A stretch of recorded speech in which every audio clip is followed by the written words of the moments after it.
Hello, and welcome to Business 201, Systems for Success. My name is Sarah Buckwalter. I'm a certified professional organizer, and I have 14 years of experience building and running a successful multi-person organizing business. I founded Organizing You to help you achieve success in your organizing business. Getting your systems in place requires more than just setting up an office space. I'll walk you through the administrative side of running an organizing business and show you how to set up your space, manage your time, and create systems that will help you run your business efficiently so you can effectively do what you love, organize. Let's get started. Why use systems? As a business owner and organizer, you will spend almost equal time running the business as you will organizing. You should expect to spend 40 to 60% of your time doing office tasks. Office tasks include administrative tasks, like updating your database, bookkeeping, and staying organized. Performing sales and marketing tasks, such as using social media, blogging, networking, creating marketing materials, and this list goes on. Communicating with clients and others by phone, by email, and in person. And doing research and getting education, like finding the right product for your client, searching for vendors, and even taking this course. Setting up systems will help you streamline your office work and save you time, and time equals money. Step 1, find your space. It's important for you to have a dedicated office space to run your organizing business, one that is private, quiet, and free of outside distractions. Most of us work from home, and there are always things to be done around the house. Working from home is a cost-effective and easy option. Most of us start out this way. In fact, I had an office space for several years and gave it up to work from home again. There is something nice about not having to leave the house on cold, snowy days. Of course, if you live in Florida, that's not an issue. If your home tends to be noisy and chaotic, consider renting an office space outside of your home. Shared office space is cost-effective. In larger cities, it is possible to rent desk space at a large office building with all the amenities like internet and conference rooms, or you could share space with another professional. I once rented a small office space in a law firm. It was affordable and quiet and didn't need to be showy since clients weren't coming there, which is a good thing because the office of the lawyer across the hall looked like this. He always kept his door open and he wouldn't let us organize it. Yeah, it was rough. In choosing your space, just remember that you'll need to have uninterrupted phone conversations with potential clients, so make sure you have a quiet place to do this if you are considering shared space. The other major thing to take into consideration is location. If you're meeting with clients all over a geographical area, make sure your space is convenient and centrally located. Convenient parking is important too. Step 2, set up your space. Choose a comfortable and functional furnishings. Even if clients aren't coming to see you, you still have to sit there and look at it all day. You probably already have most of what you need, but here's a list to get you started. A desk, a computer, a printer, scanner, copier, all in one is definitely the way to go, a phone, a planner, calendar system. This can be certainly on your phone or computer, preferably on both and synced together, and a filing cabinet. It's just that simple. Step 3, set up systems. There are important systems that will help you run your business smoothly. Keep track of appointments, client information, and finances. These can be on your computer or on paper.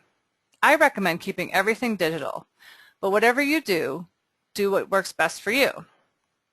These systems are a calendar system, contact resource management system or CRM, filing and paper management system, a bookkeeping system, and a client communication system. So let's talk about each one. First, a calendar. I'm sure you already have a calendar, but here are some tips to help you use it well. I recommend a web-based calendar, such as Google Calendar, Outlook, or iCal if you're a Mac user. This makes it easy to view your appointments and information while on the road from your mobile phone or tablet. If you're not tech savvy, a paper planner is just fine. Just don't lose it. When scheduling, be sure to factor in travel time to and from the clients and pad your time in case of any traffic or other issues. Also, if you're going from one client to another's in the middle of the day, don't forget to give yourself time for lunch. Organizing is no fun on an empty stomach. Put all your client information in your calendar, phone, address, etc. The phone number will come in handy if you're lost or running late.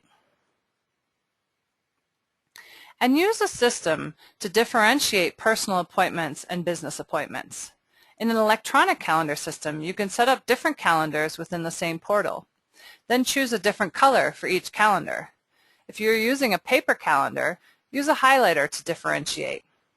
It's not a big deal, but it helps to differentiate, especially if you need to go back and look at some information. Hint, for billing or mileage reporting, you can go back and look at your calendar to figure out where you were and how long you were there. Now let's talk about Contact Resource Management, or CRM. CRM is more than just a database. Of course, it works like a database for contact management. You can keep track of lead and client contact information, but it does so much more. Task management lets you schedule follow-ups at regular intervals and set reminders when you need to contact someone. Email integration means that you can click a button to send an email communication to your CRM. It automatically recognizes the contact email address and attaches that email to the contact. If you're up to it, you can use CRM to track lead conversion and customer sales as well. Let's talk about some popular business CRMs. I recommend using an online or cloud-based platform. This allows you to access and update your contacts from anywhere. It also allows other people to get into there if you're using an assistant or a VA who's updating your CRM. Some of the cloud-based programs that I recommend are Batchbook, which is www.batchbook.com, and Insightly, which is www.insightly.com. You can also use a computer-based program like ACT or Microsoft Access. This program would live on your computer only, so would not be accessible from your mobile device or by another user.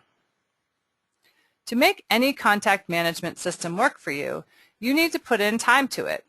It requires regular updating and monitoring, but it is an excellent sales and marketing tool when used correctly.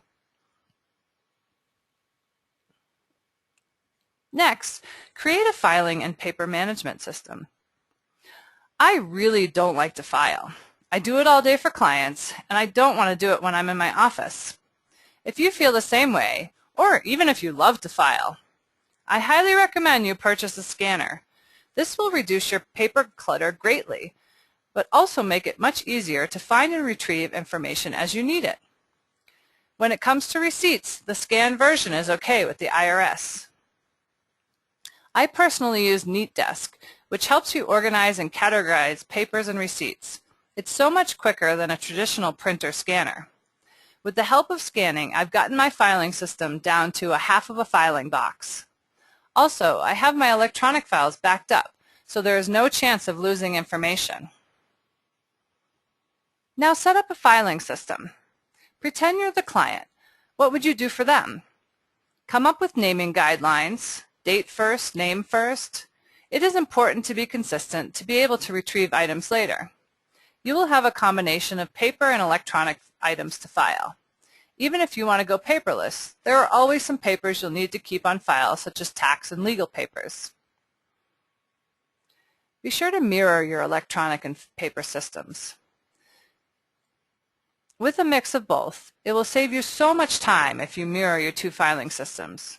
This means create the same categories and labels for both electronic and paper. You can carry on this practice to your clients. For electronic files, this includes setting up folders on your desktop and in your email program. And don't forget to set up a system to manage incoming paper and bills. Again, pretend you are the organizing client and set up a system as you would for the client. The system I think is the most simple and broad is this. Get 3 drawers, bins, baskets. Number 1, to do, a place for bills to pay, items that need your attention, and don't forget to look in here regularly. I find it easier to pay bills right away or set up an automatic bill pay. Number 2, to scan. Yes, get a scanner. I promise it will change your life. Here you would put purchase receipts and other items that need to be scanned. And number 3, to file. In a perfect world, we would file paper as we process it. But even for us organizers, the world isn't always perfect. So have a place to put your items to be filed and file them when you have a chance. And be sure to include time in your calendar to process all this stuff. That concludes Lesson 1. Please go on to Lesson 2 for more about setting up systems for success.